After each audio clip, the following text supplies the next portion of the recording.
लोकसभा चुनाव से पहले ट्राइबल को मोबिलाइज करने की राजनीति भी बिल्कुल सवाब पे है।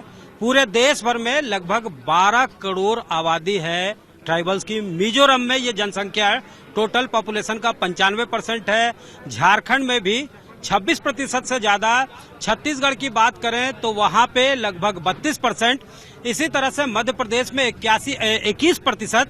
तो अब जो है ये मुद्दा भी उठने लगा है झारखंड जैसे ट्राइबल बहुल राज्य में कि जो लोग सरना धर्म अडॉप्ट किए हुए हैं और एक लाइन ऑफ डिमार्केशन सरना धर्म और जो जिन्होंने क्रिश्चियनिटी अडॉप्ट किया है तो उनको सुविधा मिलनी चाहिए। जो ट्राइबल्स को सुविधा मिलती है वो मिलनी चाहिए या नहीं मिलनी चाहिए, इस तरह के सवाल अब जो है उठ रहे हैं। इस वक्त बंधु तिर्की जी हैं हमारे साथ, इनसे सीधे बातचीत करते हैं। सर, क्या ये पूरा मामला है डिलिस्टिंग वाला जो मामला है और क्या इसमें जो है आप लोग इसको कैसे देखते हैं पूरे पर्सपेक्टिव में? देखिए, डिलिस्टिंग के मामला को बिल्कुल मैंने वोट को पोलराइज करने के लिए ये मामला को उठाया गया है।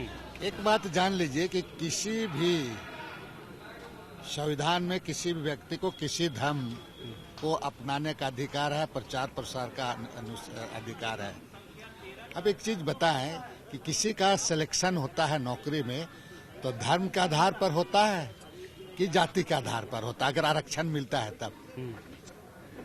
अगर धर्म के आधार पर होता है तो इनको बताना चाहिए और इन लोगों को, इनकी सरकार है, जांच होनी चाहिए इस पर।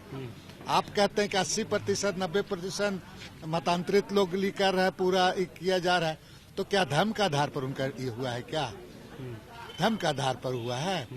तो ये बेकार की बात करते हैं। यहाँ मेन बात है कि जमीन की बात, जमीन लुटेरों की बात नहीं कहा जाता है, आदिवासी का शिक्षा की बात नहीं कहा जाता है, उनके लिए ट्राइबल सब प्लान का पैसा कटौती हो गया उसके लिए नहीं कहा जाता है। अभी उसके लिए आपका फॉरेस्ट राइट एक्ट में आपका संशोधन किया, उस पर नहीं कहा जाता है। लेकिन बाकी फिजूल की बातें करके, चूंकि 2024 में भी तो आपका 2 महीना 3 महीना बाद पार्लियामेंट चुनाव है, फिर यहाँ राज्य का चुनाव है, तो इसी के लिए अपना इस तरह के आपका आरएसएस संघ परिवार इसका तरह का नैरेटिव सेट करा करके वोट को पोलराइज करने का प्रयास करती है। लेकिन झारखंड में ऐसा कतई नहीं होगा। वो सोचता होगा छत्तीसगढ़ में हुआ होगा, इस प्रदेश में किसी हालत में ये संभव नहीं है। यहाँ के लोग भली भांति से आरएसएस और संघ के बारे में जानते हैं। इसके लिए कुछ आप लोग अवेयरनेस के लिए कर रहे हैं क्या? मतलब कोई रैली? 24 को एक रैली होती है जिसमें ये कहा जाता है कि भाई जिन्होंने क्रिश्चियनिटी अडॉप्ट कर ली तो वो ट्राइबल रह ही नहीं गए, तो उनको जो तमाम सुविधाएं हैं उनसे जो है उससे महरूम किया जाए। किसी का ये जी किसी का कहने देश संविधान से चलता है ना। आप संविधान सम्मत बात कीजिए, सही चीजों को। आप लोगों को बरगलाने का आधा अधूरा बात बताने की बात कहते हैं। आप तो ये प्रमाण कर देना कि 80%, 90% नौकरी धर्मांतरित लोग ले लिया। आप प्रमाण करें ना कि धर्म के आधार पर ऐसे है, आप प्रमाण कीजिए। आपकी सरकार तो केंद्र में है।